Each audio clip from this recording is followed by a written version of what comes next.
So on August 15th, you appeared in Brooklyn federal court and you pled guilty to conspiracy to engage in wire fraud and transmitting wagering information through interstate commerce.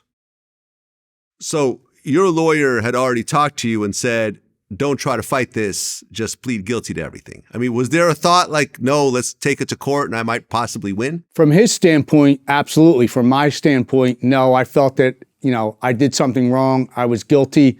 I thought it was in my interest, my family's best interest, that I admit what I did and move on.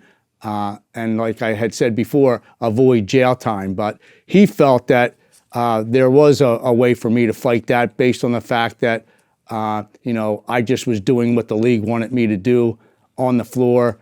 And somehow he might have felt that there was some law that, would have saved me. I don't know. But, to this day, he said if my mind would have been in a better frame that, he felt that they could have fought that and we would have won.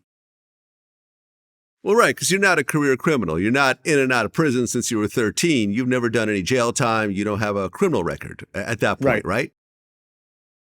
So, and you were facing 5 years if you were convicted in court. I think I was facing a lot more than 5 years. I think they were talking around 25 years. Okay, so you were just scared to death. No doubt. I mean, more scared than you could ever imagine.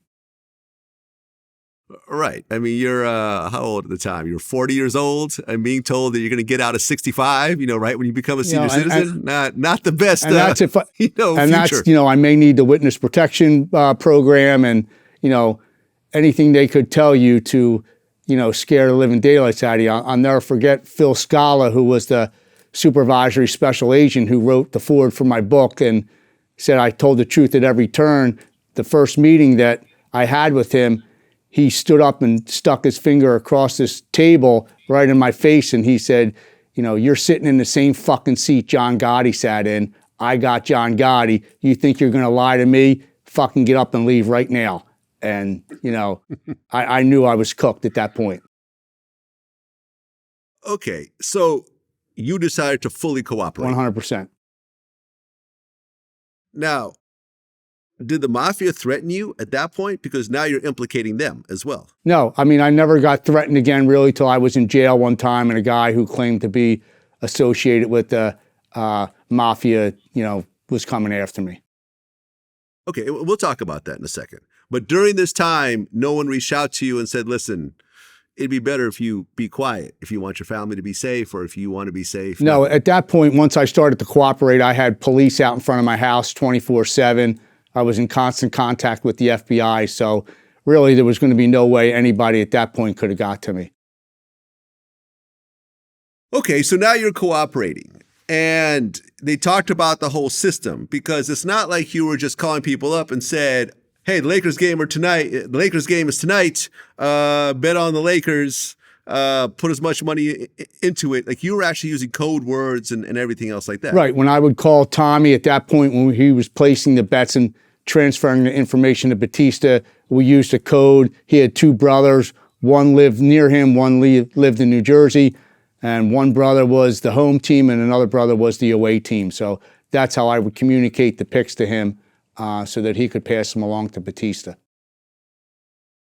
And every time that you had a correct pick, you would get $2,000? $2,000, yes. Okay.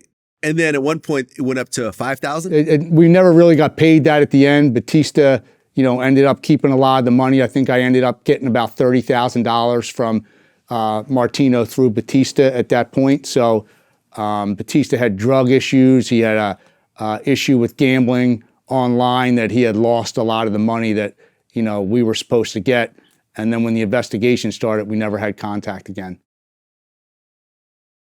Okay. And they said that you made around $300,000 total. Is that accurate? No, not even close. I think with Martino and Batista, somewhere around $30,000 I had to pay back to the government. And with Jack and Cannon over 3 years, we had won a lot. We had lost a lot on other sports. Who knows, maybe $40,000, $50,000. So, under $100,000 for sure. I mean, doesn't that kind of sound like a waste of time? I mean, you're making $300,000 a year and you're risking your career and your freedom over something that's even less than your salary? Way less than your salary? Hey, if I could turn back time, pal, I'd be the first one to do it. Trust me, I'm not going to sit here and tell you I made a lot of good choices because I definitely didn't.